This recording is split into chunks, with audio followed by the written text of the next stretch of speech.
सेवा का आनंद ले रहे हैं ना? अवश्य। मुझे आशा नहीं थी कि वासुदेव भी इतने रसिक स्वभाव के हैं। महाराज, आपका ये पात्र मदिरा से रिक्त क्यों है?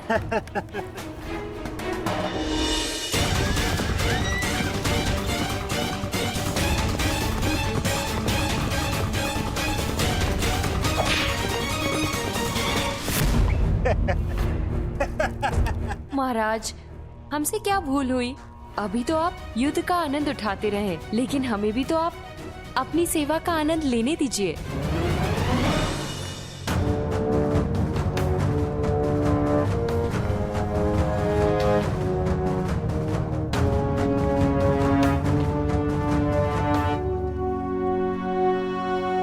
प्रणिपात मद्रराज।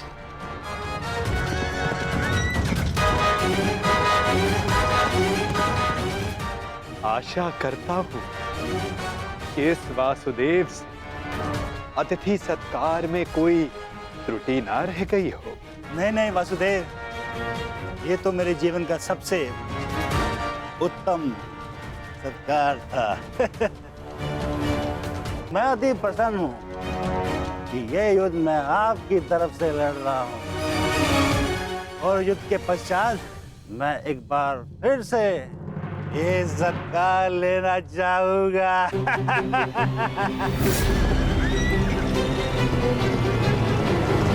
अवश्य, ऐसा सत्कार मैं आपका एक बार क्या कई बार करवाऊंगा, परंतु मैं आपसे आश्वासन नहीं मांग रहा हूं। मैं आपसे वचन चाहता हूं कि इस युद्ध में आप पूर्ण बल से और पूर्ण मनोयोग से हमारी सहायता करेंगे ना आप मद्रराज? आपको मेरे आश्वासन पे संदेह है? तो ठीक है, मैं आपको वचन देता हूं कि जिसने मेरा ऐसा उत्तम सत्कार किया है, मैं युद्ध के अंत तक उसके पक्ष से लड़ूंगा। मैं आपको वचन देता हूं कि प्राण जाने तक मैं शल्य अपने अतिथि की ओर से अपने शत्रुओं का नाश करूंगा।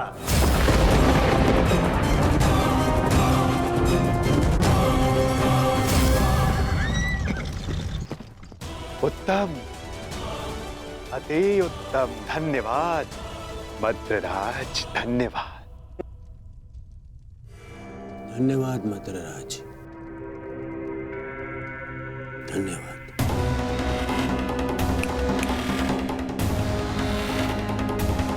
मैं दुर्योधन कौरवों की सेना में आपका स्वागत करता हूँ। तुमने सत्कार किया था मेरा, मुझे भ्रम में रख के मुझसे वचन लिया। छल किया है तुमने मेरे साथ, छल किया है वासुदेव ने पांडवों के साथ, छल। ये वो छलिया वासुदेव नहीं, ये है मेरा मित्र पुंडरीक वासुदेव।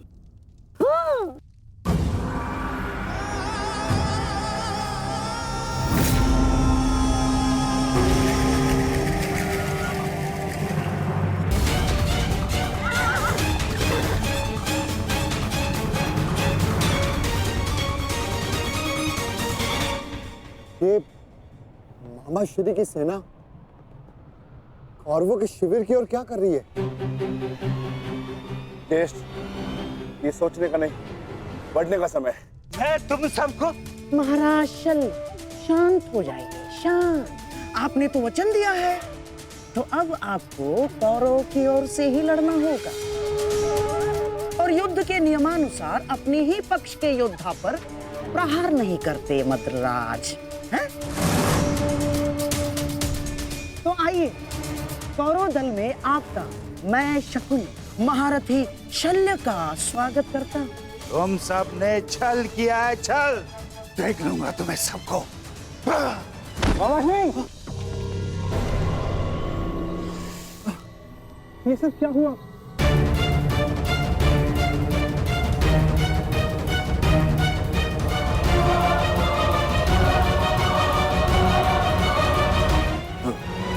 पुत्र नकुल, मैं मगधराज कदाचित हिचकिचा रहे हैं। आओ पांडु पुत्रों, मिलो कौरवों के नए सहयोगी से, महारथी महाराज शल्य से। तुम क्या सुन रहे हो मामाश्री? मुझे क्षमा करें, तुम्हारे मामा श्री के साथ बहुत बड़ा छल हुआ है।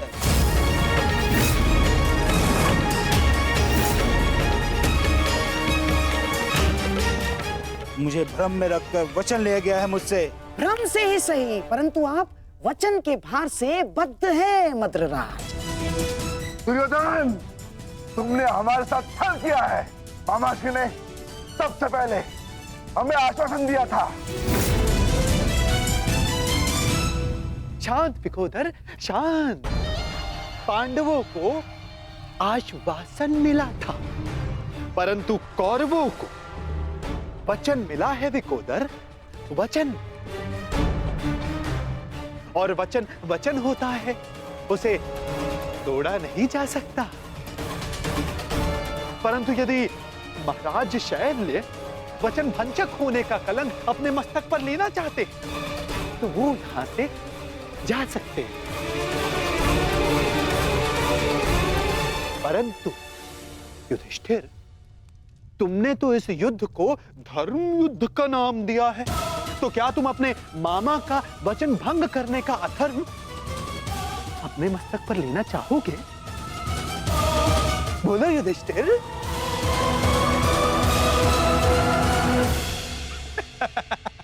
ये सब तुमने किया है पाखंडी। सावधान, सावधान तुम।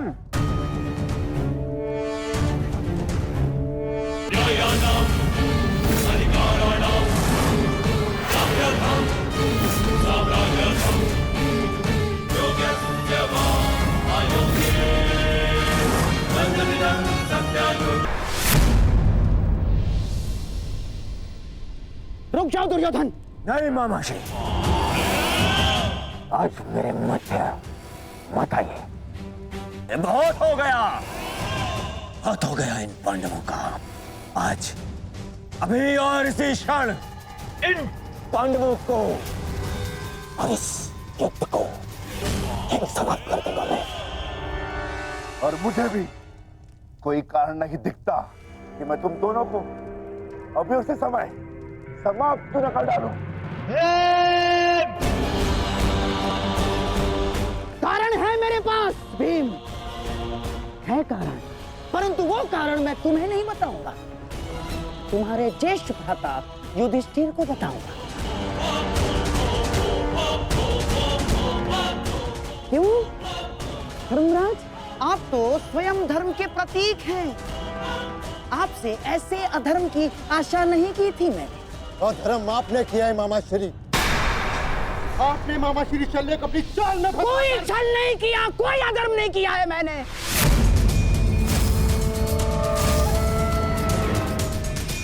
कदाचित आप भूल रहे हैं धर्मराज कि अभी तक युद्ध के कोई नियम निर्धारित नहीं हुए, तो हम पर कोई बंधन नहीं है। हम अपना पक्ष बढ़ाने को पूर्ण स्वतंत्र हैं, और हमने जो कुछ भी किया ना धर्मराज, वो हमारा अधिकार था। और क्या किया हमने? हैं? हमने केवल और केवल एक अतिथि का सत्कार किया, बस। मातृदेव भव, पितृदेव भव, आचार्य देव भव, अतिथि देव भव। पढ़ा होगा आपने, हैं? अपने धर्म में। तो बताइए, एक अतिथि का सत्कार करना क्या दंडनीय है? और कोई छल नहीं किया इस पौंड्रक वासुदेव ने। अतिथि ने पौंड्रक वासुदेव को अपना परिचय पूछा, तो उन्होंने बता दिया। उसमें क्या भूल की?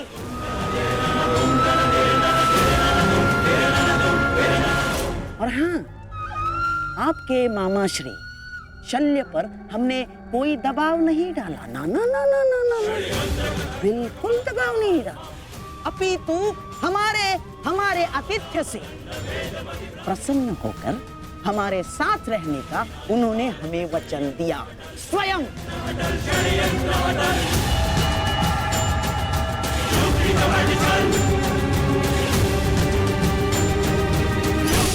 धर्मराज, मुझे खेद है कि आपको मुझे धर्म समझाना पड़ रहा है। आपको क्या आपने धर्म शब्द का उच्चारण किया गांधार राज?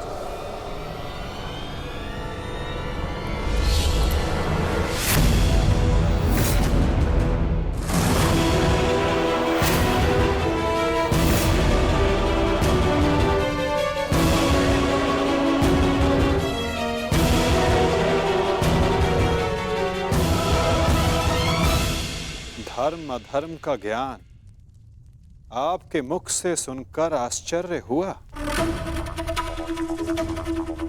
उनके मुख से जिन्होंने स्वयं कभी धर्म की सीमा का मान न रखा,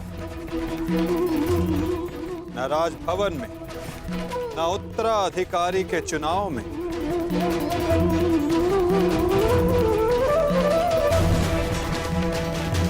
न द्यूत क्रीड़ा में, न दूत के सत्कार में। और आप धर्म की बात करते हैं गांधार राज। इनसे और क्या अपेक्षा की जा सकती है माधव? आज तक अधर्म और छल के अतिरिक्त इन्होंने हमें दिया ही क्या है? अब ये मामाश्री का धर्म है, वो ही बताएंगे कि उन्होंने किस और से युद्ध करने का निर्णय लिया है। मेरा भी तो प्रश्न यही है। परंतु कुछ भी, कोई भी निर्णय लेने से पूर्व एक बार तनिक सोच लीजिएगा। हाँ? इस बात का स्मरण रखिएगा कि एक राजा का अपने नियम को तोड़ना अशोभनीय, निंदनीय होता है।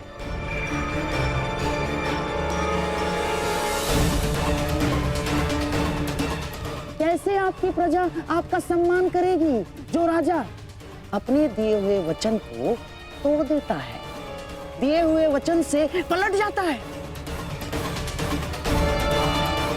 क्या क्या मुख लेके जाएंगे आपके प्रजा के समक्ष आप? तो युद्ध में आप किसका साथ देंगे? अपने भांजों का या अपने वचन का सम्मान करेंगे, मान करेंगे? पुत्र नकुल, मुझे क्षमा कर दो, परंतु मेरे पास कोई विकल्प ही नहीं है।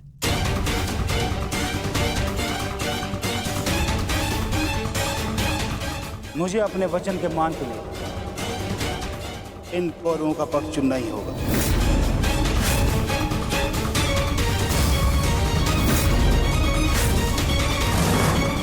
तो ठीक है मामाश्री, अब हम भी आप पर प्रहार करने के लिए सज रहेंगे।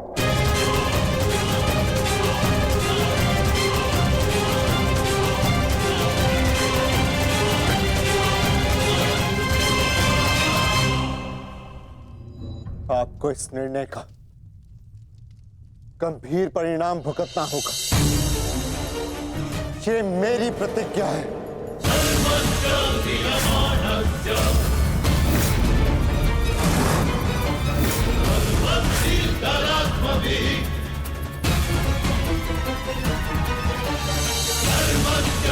पुत्र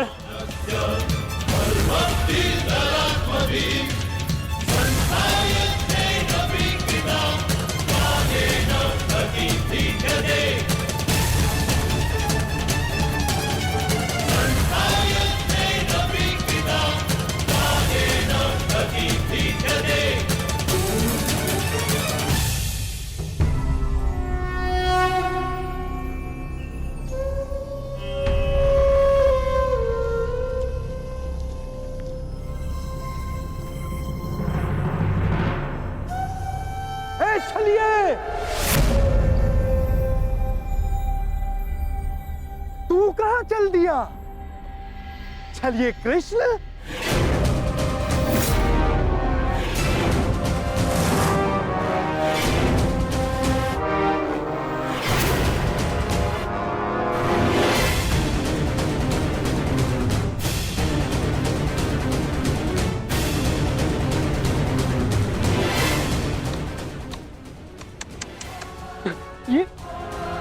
ये क्या देख रहा हूँ? वो कृष्ण जिसके मुख से मुस्कान कभी जाती ही नहीं थी, आज वो इतना गंभीर मुख बनाकर बैठा है, इतना विद्रूप मुख बनाकर बैठा है। तनिक सोचो, युद्ध के पूर्व ही तुम्हारी ये दशा है, तो युद्ध के पश्चात तुम्हारी कैसी दशा होगी? अब मुझे तुम्हें देखकर क्रोध नहीं आता, दया आती है, दया।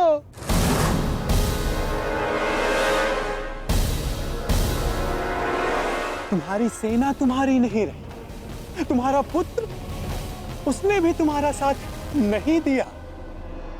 तुम्हारा भाई, उसने तुम्हारा पक्ष नहीं चुना, सब कुछ छीन लिया गया तुमसे।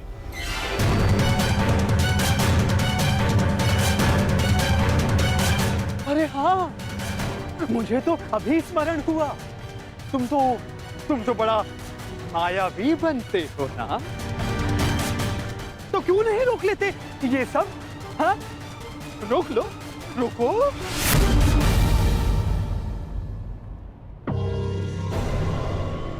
अरे हाँ, विचार करने वाली बात तो ये, जब मैंने तुमसे तुम्हारा सब कुछ छीन लिया, तो तुम उस सुदर्शन चक्र का क्या करोगे?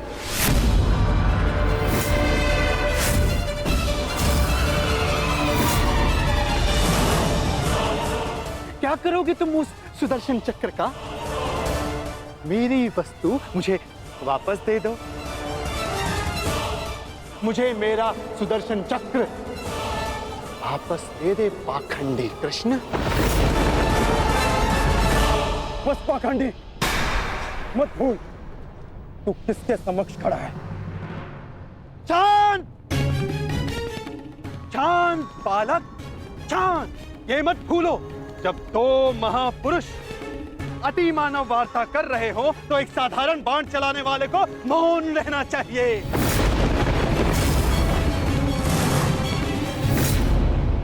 दुष्ट पौंद्रक, मैं आज ये सिद्ध कर देता हूं तू कितना बड़ा अतिमानव है। अरे मूर्ख, तू अपनी तुलना वासुदेव से करता है। यदि साहस है तो आ और आके मुझसे युद्ध कर।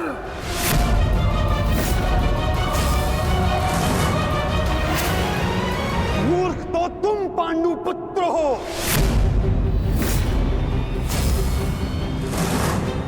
जो ये कभी नहीं समझ पाए कि कोयला कौन है और हीरा कौन, स्वर्ण क्या है और ताम्र क्या है। तुम सब अपनी आंखें खोल के देखो, ये जो तुम्हारे समक्ष खड़ा है, ये छलिया है, और मैं ही हूं वास्तविक वासुदेव, पौंद्रक वासुदेव, महाशक्तिमान, महाबलशाली, इस सृष्टि का वास्तविक रचयिता मैं ही हूं।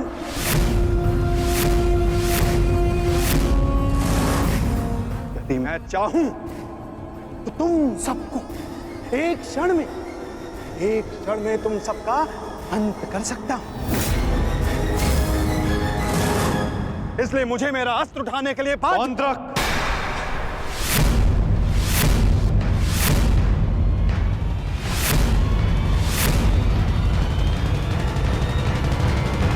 मैं तुम्हें पहले भी चेतावनी दे चुका हूं और आज अंतिम चेतावनी देता हूं। मुझे वो करने के लिए बाध्य मत करो जिसके पश्चात तुम्हें पश्चाताप करने तक का अवसर ना मिले।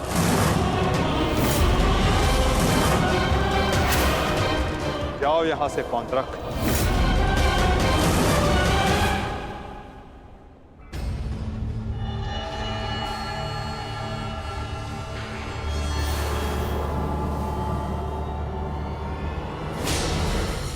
अवसर तू मुझे देगा, मुझे, वास्तविक वासुदेव को, पौंद्रक वासुदेव को।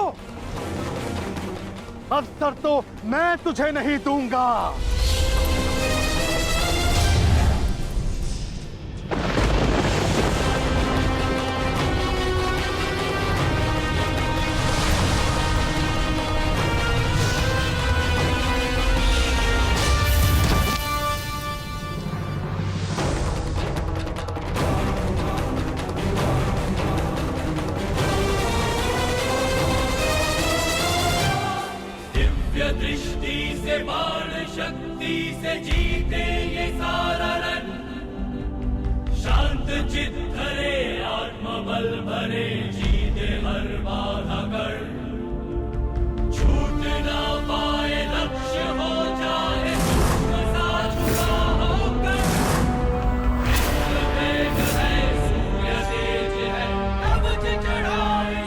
दोबारा ऐसा दुस्साहस मत करना, अन्यथा कुछ करने के योग्य नहीं रह जाओगे पौंड्रक। मेरे पक्ष में होकर मुझे पर प्रहार करता है मूर्ख दुर्योधन! ये तुम्हारा मित्र है या शत्रु? तुम्हें पूर्ण विश्वास तो है ना कि ये हमारे ही पक्ष में है? इस सूत पुत्र मित्र को समझा दो कि मेरे और उस पाखंडी कृष्ण के मध्य आना बंद करे, अन्यथा तुम्हारे मित्र को दुष्परिणाम भुगतना होगा। मित्रकर्ण, पौंड्रक को चित कह रहा, तुम हमारे पक्ष में हो, तो पौंड्रक को वासुदेव पर प्रहार करने से क्यों रोका? क्योंकि मैं वीर दुर्जय योद्धा दुर्योधन के पक्ष में हूं। पीठ पीछे वार करने वाले को कायर कहा जाता है, वीर नहीं। और ये कहां का न्याय है मित्र? जहां एक निहत्थे पर पीछे से वार किया जाता है। क्या युद्ध से पूर्व ही हमारे पक्ष के योद्धा युद्ध के नियम भूल गए हैं?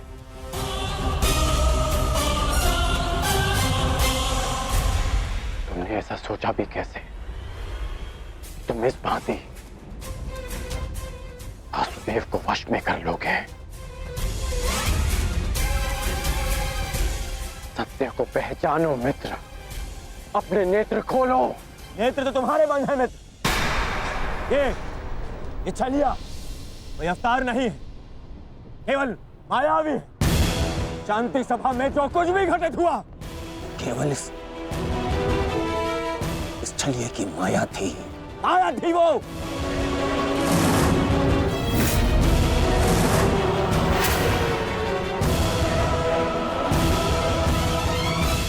मित्र, तुम फिर से भूल कर रहे हो।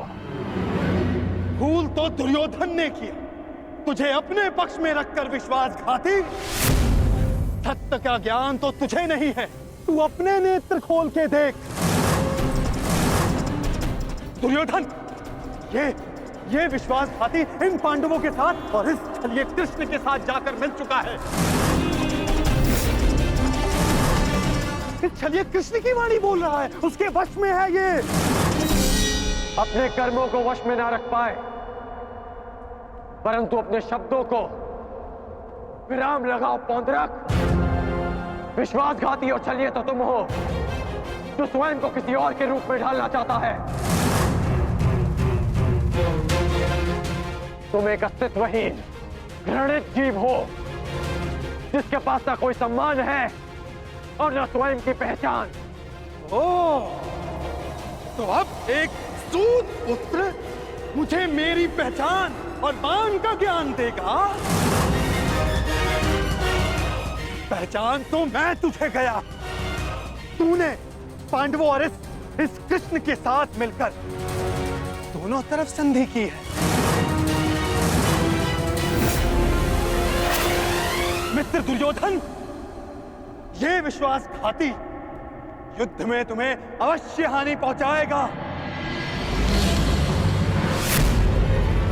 नहीं, शांत हो जाओ अंगराज, शांत हो जाओ।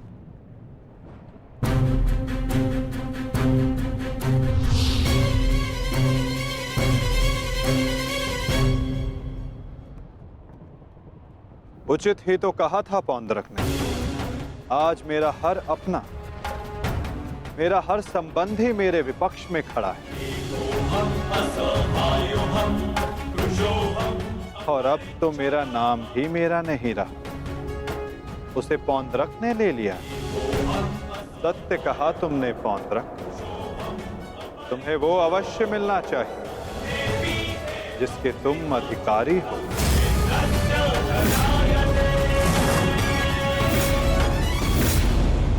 अद्भुत कृष्ण, अद्भुत।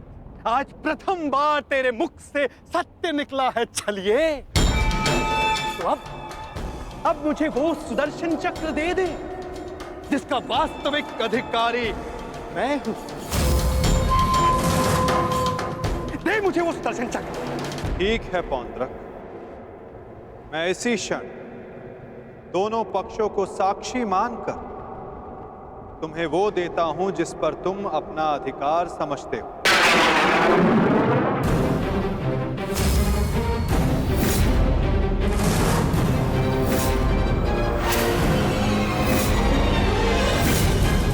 जो निश्चित रूप से तुम्हें वासुदेव में परिवर्तित कर देगा।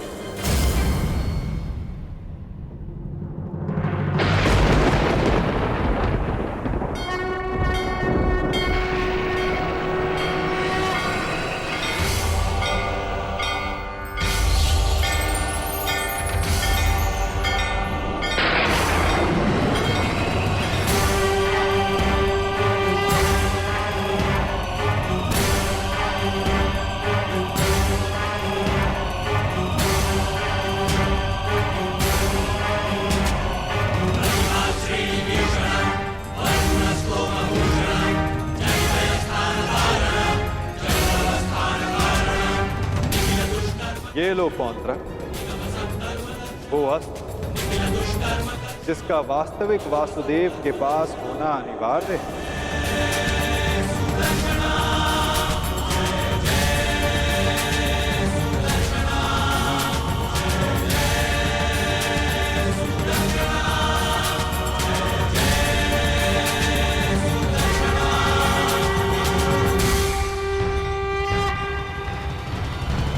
मैं इसी क्षण दोनों पक्षों को साक्षी मानकर तुम्हें वो देता हूं जिस पर तुम अपना अधिकार समझते हो, जो निश्चित रूप से तुम्हें वासुदेव में परिवर्तित कर देगा।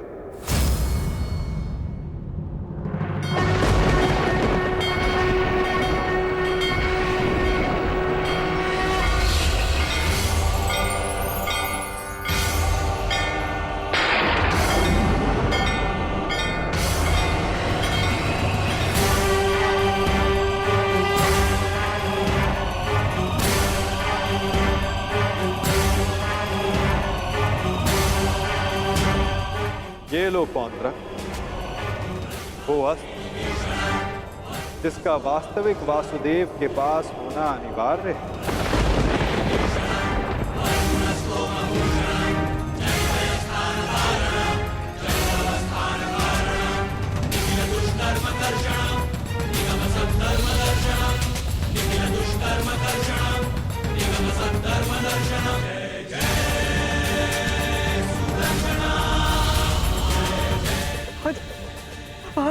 आओ। शीघ्र आओ।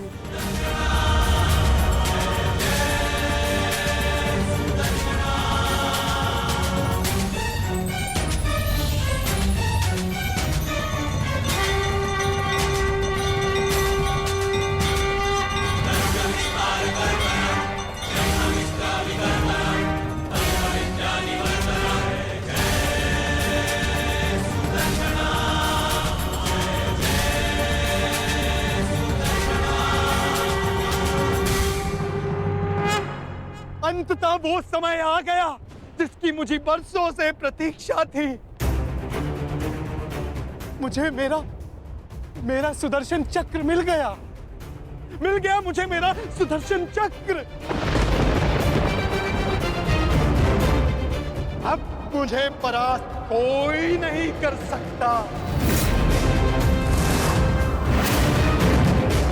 क्योंकि मैं अब सर्वशक्तिशाली हूं। मैं वासुदेवा।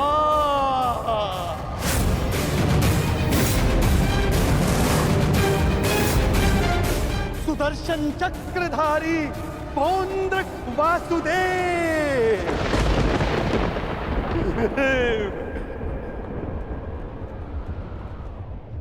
अब समझा मूर्ख सूत पुत्र कि वास्तविक वासुदेव कौन है? तेरे इस छलिए कृष्ण ने भी स्वयं यहाँ स्वीकारा कि वास्तविक वासुदेव कौन है। यदि अब तूने मुझ पर कोई प्रहार करने का दुस्साहस किया तो अब तू भली भांति जानता है कि मुझसे बुरा और कोई नहीं होगा। क्षण भर में वध कर दूंगा तेरा।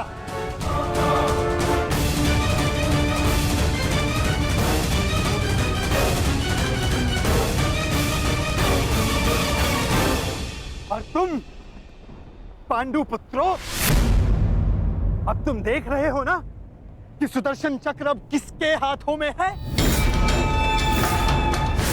मेरे वास्तविक वासुदेव के हाथों में है ये सुदर्शन चक्र। अब तुम सब मेरी पूजा करो, क्योंकि मैं ही वास्तविक वासुदेव हूं।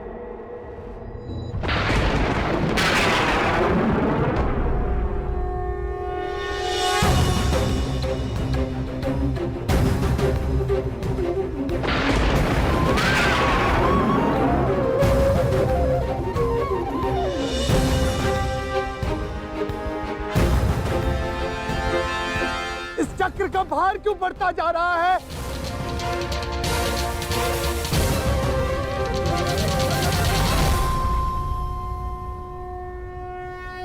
दुर्योधन, ये चक्र भारी होता जा रहा है।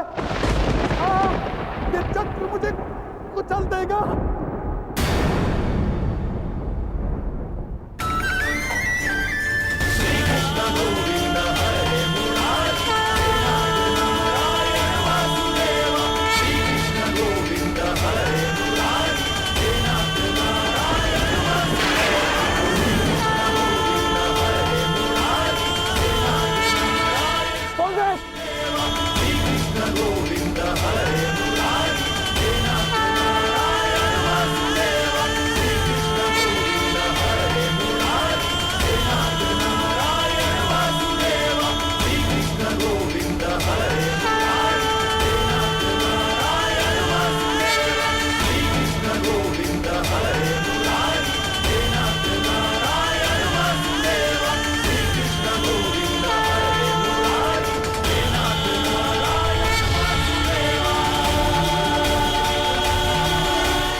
ये क्या किया आपने?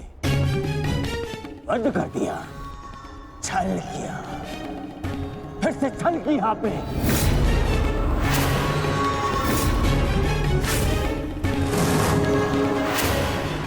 ये उचित नहीं किया आपने वासुदेव, नहीं किया उचित। शांत दुर्योधन।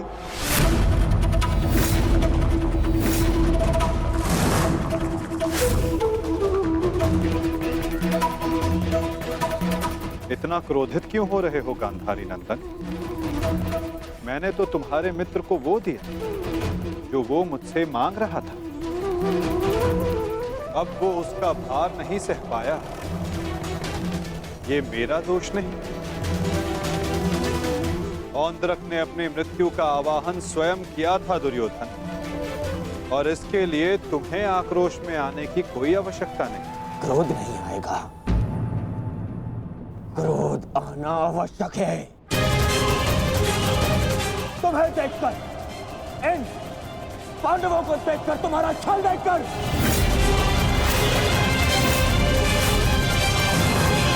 कैसा छल दुर्योधन?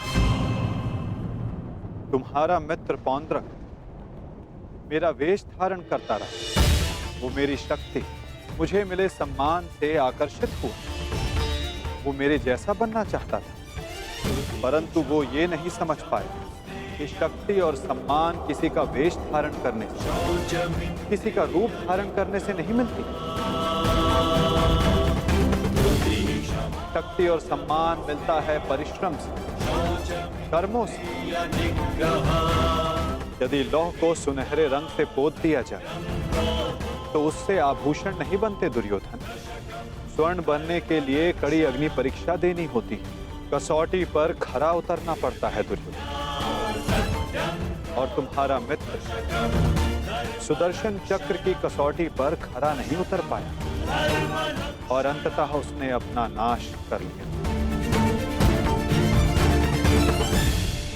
तुम्हारी हानि पर मुझे खेद है दुर्योधन, परंतु पौंड्रक के अंत पर नहीं, क्योंकि उसके कर्मों का फल ही यही है।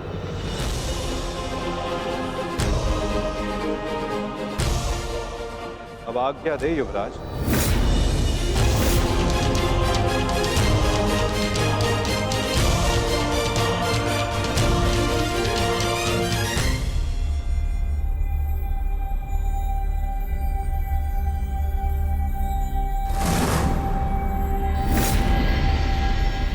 कल युद्ध के नियम निर्धारित किए जाएंगे गांधार राज।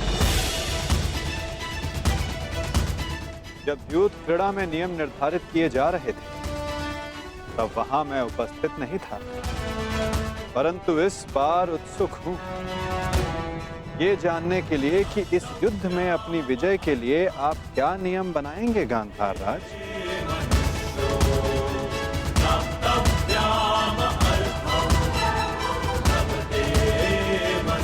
कल के सूर्य उदय की प्रतीक्षा रहेगी मुझे।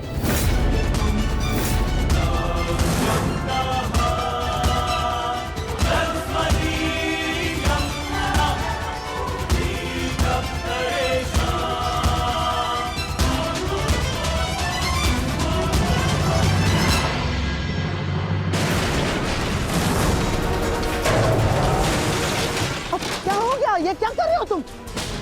हाँ, देखो दुर्योधन, देखो। नहीं दुर्योधन। मैं उस वासुदेव को नहीं छोड़ूंगा।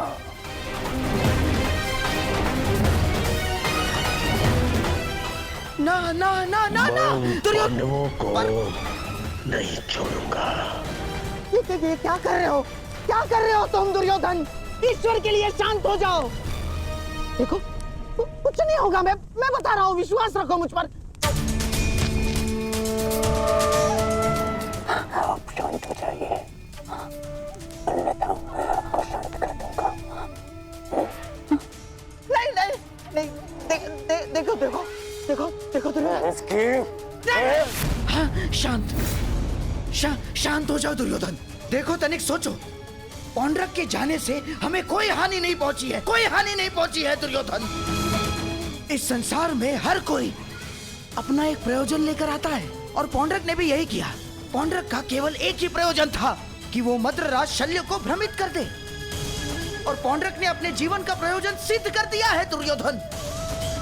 अब हमारे पास 11 अक्षौणी सेना है और पांडवों के पास केवल 7 दुर्योधन, केवल 7।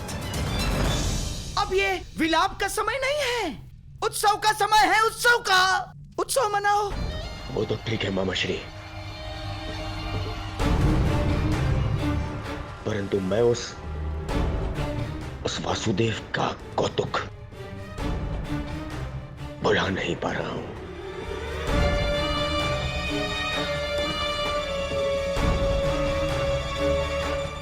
हाँ, देखो सब ठीक हो जाएगा दुर्योधन। हाँ, तुम बैठो। अब ये सब कुछ छोड़ो ना दुर्योधन। देखो युद्ध में वो कृष्ण छलिया कुछ नहीं कर पाएगा। पूछो क्यों? तो निहत्था है वो। अब इस समय हमारा पक्ष सबल है, हमारा पक्ष, और पासा हमारे हाथ में है दुर्योधन, हमारे हाथ में। कैसा पासा? अब देखो, कल युद्ध के नियम निर्धारित किए जाएंगे। ऐसे नियम बनाऊंगा कि पांडव पक्ष आ जाएगा, और फिर वो छलिया कुछ नहीं कर पाएगा वो छलिया।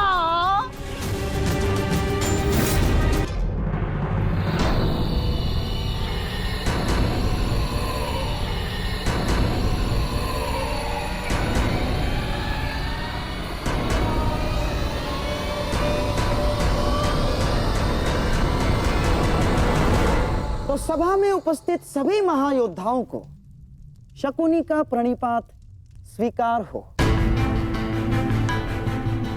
जैसे कि हम सब जानते हैं कि हम सभी एक महायुद्ध में भाग लेने जा रहे हैं, परंतु बड़े खेद के साथ एक बात सूचित करना चाहूंगा इस सभा में। जैसे कि हम का अर्थात कौरवों पर हमेशा से सदा से लांछन लगते आ रहे हैं, आरोप लगते आ रहे हैं कि हम छल करते हैं, हम कुचक्र करते हैं, हम षड्यंत्र रचते हैं, है ना वासुदेव?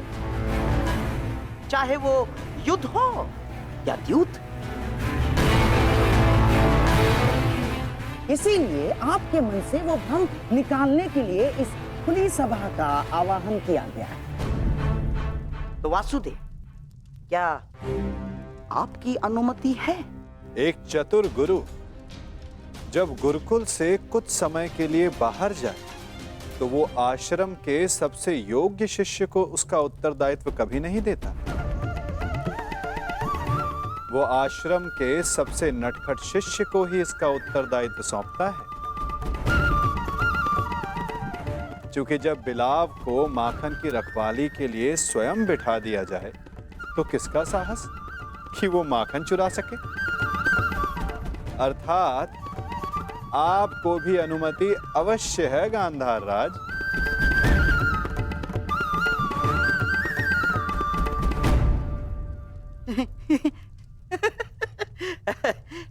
वासुदेव, आपका विनोद समझने में मैं असक्षम हूँ। मेरे कहने का आशय मात्र केवल इतना है गांधार राज कि मैं आपके वचनों से सहमत हूं। यद्यपि युद्ध सीमा बढ़ाने या सीमा पर अतिक्रमण रोकने के लिए होता है, तो युद्ध के नियम और सीमा निश्चित कर लेना आवश्यक है। क्योंकि यही नियम, यही सीमाएं इस युद्ध को धर्म युद्ध बनाएगी। तो ये बात आप सरल मार्ग से भी बता सकते थे वासुदेव। यदि आपका भाषण समाप्त हो गया तो हम युद्ध के नियमों पर चर्चा करें। वैसे भी हमारे और आपके पक्ष की सेना के अंतर को देखते हुए यह युद्ध केवल औपचारिकता मात्र रह गया है।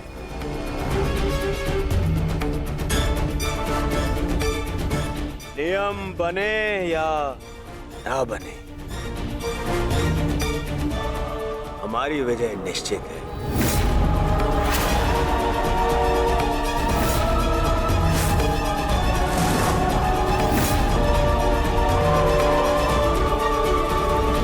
ना बने, हमारी विजय निश्चित है। इस आत्मविश्वास का कोई एक कारण तो बताओ।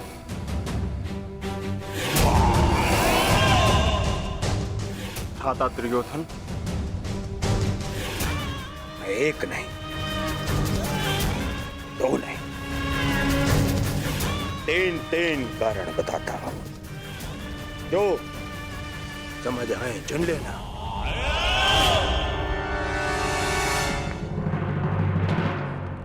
पहला कारण, पितामह भीष्म जिन्हें इच्छा मृत्यु का वरदान है।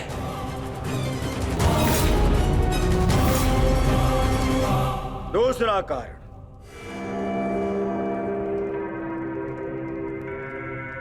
आचार्य द्रोण जिन्होंने तुम पांडवों को शस्त्र संधान की शिक्षा दी।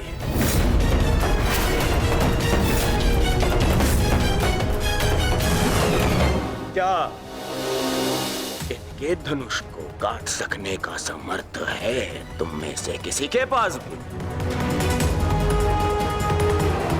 इनका समर्थन भी मेरे पास में। तीसरा कारण,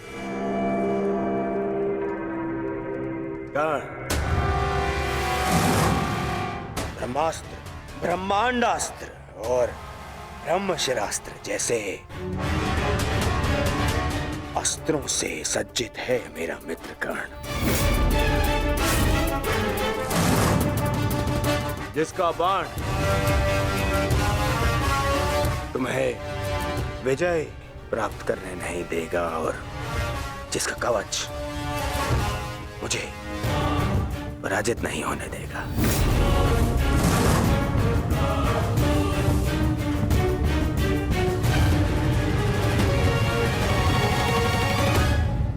इसके अतिरिक्त मामा शकुनी, जिनकी कूटनीति का तोड़ तुम में से किसी के पास नहीं है, हा? मामा श्री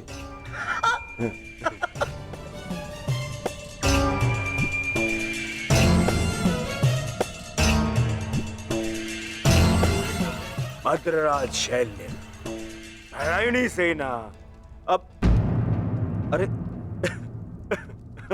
ये तो 3 से अधिक कारण हो गए, है ना अर्जुन?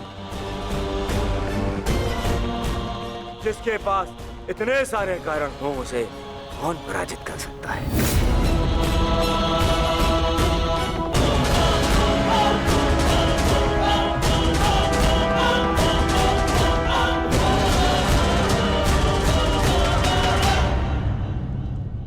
विजय और पराजय का निर्णय तो युद्ध के अंतिम दिन होगा हस्तिनापुर युवराज। नियम तो केवल युद्ध का मार्गदर्शन करते हैं।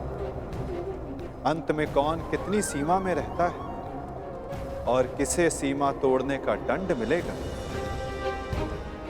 ये तो समय ही बताएगा।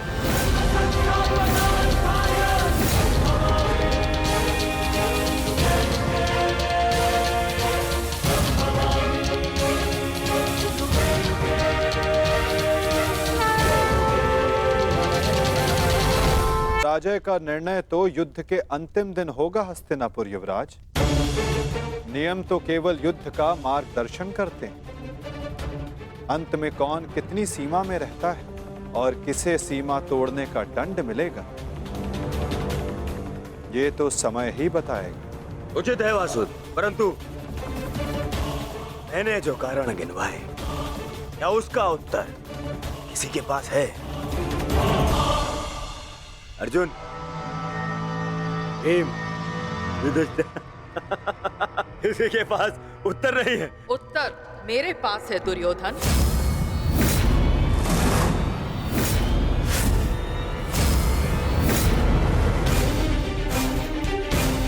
मैं नया जन्म लेके आऊंगी भीष्म, तुमसे प्रतिशोध पूर्ण करने।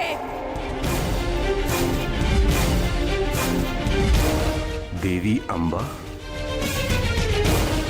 प्रतीत होता है गांधारी नंदन युद्ध को भी युद्ध समझ बैठे हैं। युद्ध के पासे भले ही किसी एक के संकेत पे पड़ते हो, परंतु युद्ध के पासे कभी भी पलट सकते हैं। उत्तम विचार द्रुपद नंदिनी, परंतु एक बात समझ में नहीं आई। आप यहाँ क्या कर रही हैं? यहाँ युद्ध के नियम बन रहे हैं, आभूषण नहीं। मेरे आभूषण मेरे अस्त्र है गांधार नरेश। रहा आपके प्रश्नों का उत्तर कुमार दुर्योधन, तो मैं आपको बता दूं कि पांडव पक्ष में आपके हर योद्धा की काट है। तुम्हारे कवच कुंडलधारी मित्र कर्ण का उत्तर है द्रोण शिष्य पशुपतास्त्रधारी कौन्तेय अर्जुन। आपकी अगली सुरक्षा पंक्ति आचार्य द्रोण। तो कदाचित आप भूल रहे हो तो मैं आपको स्मरण करा दूं कि मेरे भाई धृष्टद्युम्न का जन्म द्रोण का वध करने के लिए हुआ है। रही बात आपके प्रिय मामाश्री की, नारायणी सेना की, तो मैं आपको बता दूं स्वयं नारायण पांडवों के मार्गदर्शक है। और शेष रहे आपके कुशल अनुभवी सेनापति गंगा पुत्र भीष्म। तो उन्हें मुक्त करने के लिए मैं स्वयं आप सबके सामने खड़ी हूं।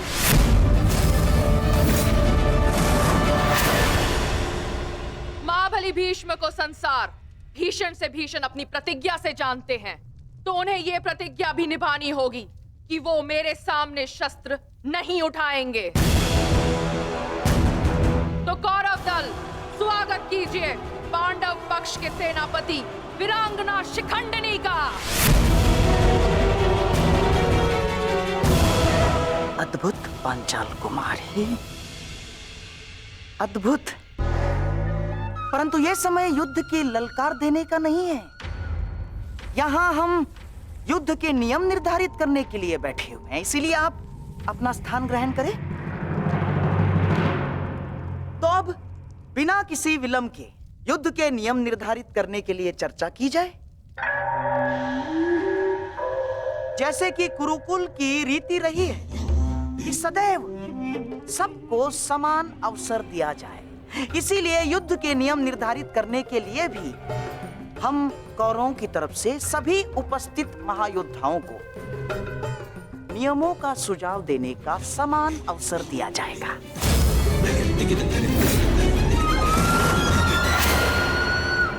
और हाँ, मैं ये जानता हूं कि पांडव पक्ष मामा श्री शकुनी का मुख अधिक समय तक नहीं देख सकते, इसीलिए मैं अपना सुझाव आरंभ में ही दे देता हूं। समस्त आर्यव्रत में युद्ध चाहे जितने भी दिन चले, परंतु आरंभ सूर्योदय से होता है और सूर्यास्त होते ही युद्ध भी थम जाता है। परंतु इस बार नियम में एक छोटा सा परिवर्तन होगा। सूर्यास्त के पश्चात भी युद्ध पर विराम नहीं लगेगा, तब तक जब तक अंधकार इतना सघन न हो जाए कि योद्धाओं को मशाल के प्रकाश में भी कुछ दिखाई न दे।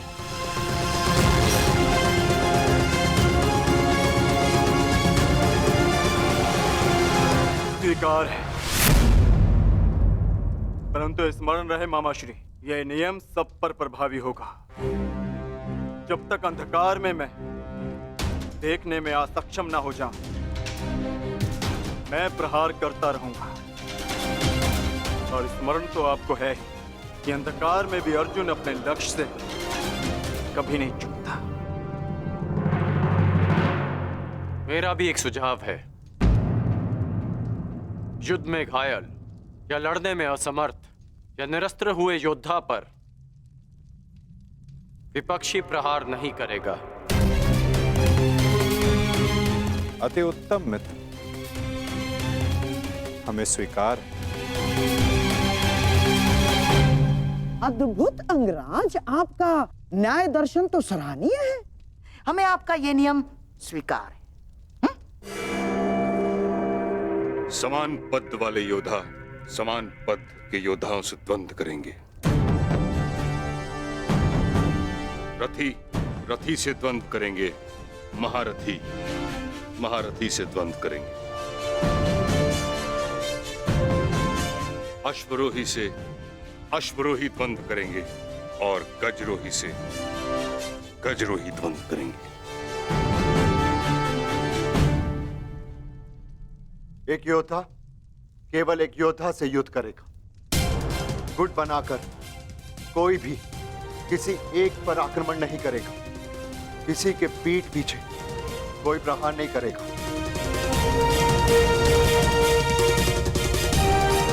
यदि विपक्षी ने पहले छल किया तो क्या प्रतिपक्षी को उसका उत्तर देने का अधिकार है?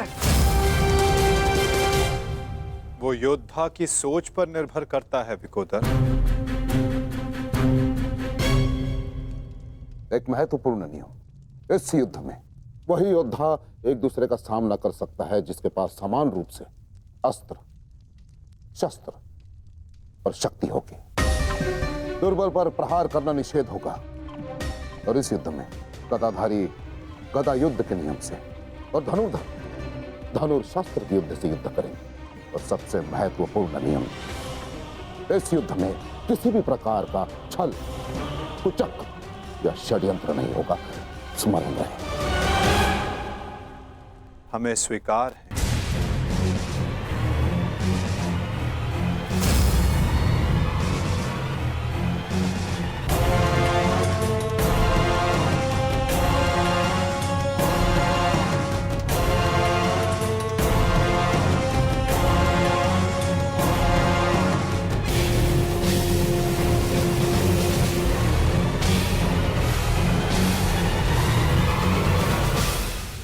युद्ध के सारे नियम निर्धारित हो चुके हैं, परंतु अभी भी पांडव पक्ष से मुझे एक छोटी सी समस्या है। ये सारे नियम निर्धारित हो चुके हैं, परंतु अभी भी पांडव पक्ष से मुझे एक छोटी सी समस्या है। कैसी समस्या गंधार राज? धर्मराज ना, अर्थात ये युद्ध समान पद, बल, शक्ति और हम पुरुषों के मध्य हो रहा है, तो आपके दल में एक स्त्री क्या कर रही है?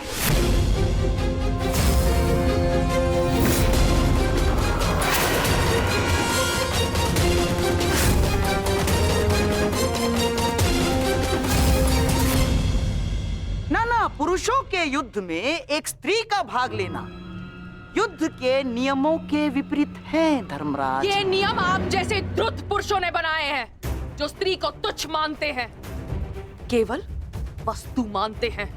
शिव शिव शिव शिव शिव शिव शिव शिव, ये क्या कह रही हैं आप? ये नियम तो स्वयं महादेव ने बनाए हैं। महादेव, आपको स्मरण है ना, जब देवी पार्वती ने असुरों का नाश करने के लिए माता काली का रूप धारण किया था, तो स्वयं महादेव ने भी उन्हें रोकने के लिए अपने बल का प्रयोग नहीं किया ना, अपितु वो स्वयं माता काली के समक्ष नतमस्तक हो गए। जब स्वयं ईश्वर इस नियम का पालन कर सकते हैं, तो हम तो केवल साधारण मनुष्य हैं। कोई भी पुरुष योद्धा एक स्त्री पर आक्रमण नहीं करेगा, यही युद्ध के आधारभूत नियमों में से एक है। और यदि ऐसे में यानी एक स्त्री को पांडव दल का सेनापति पद दिया जाता है, तो कौरव, बेचारे कौरव तो बिना युद्ध लड़े ही हार जाएंगे। क्या ये अधर्म नहीं है? बताइए। अपने सेनापति के प्राण बचाने के लिए और कोई मार्ग नहीं सूझा आप लोगों को? योद्धा सिर्फ योद्धा होता है, स्त्री या पुरुष नहीं। स्मरण है माँ पार्वती, जिन्होंने काली का रूप धारण करके कितने असुरों का वध किया था। हम असुर नहीं है, हम साधारण मनुष्य हैं, मनुष्य, सभ्य मनुष्य। और सभ्य मनुष्य नियमों का पालन करता है। आप सेनापति पद छोड़ दे, यही धर्म है, क्यों धर्मराज?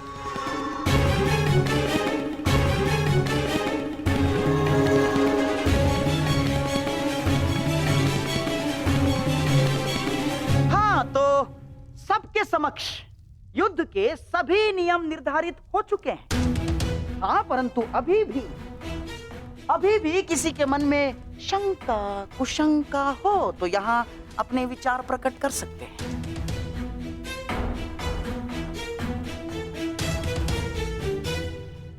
नहीं गांधार राज,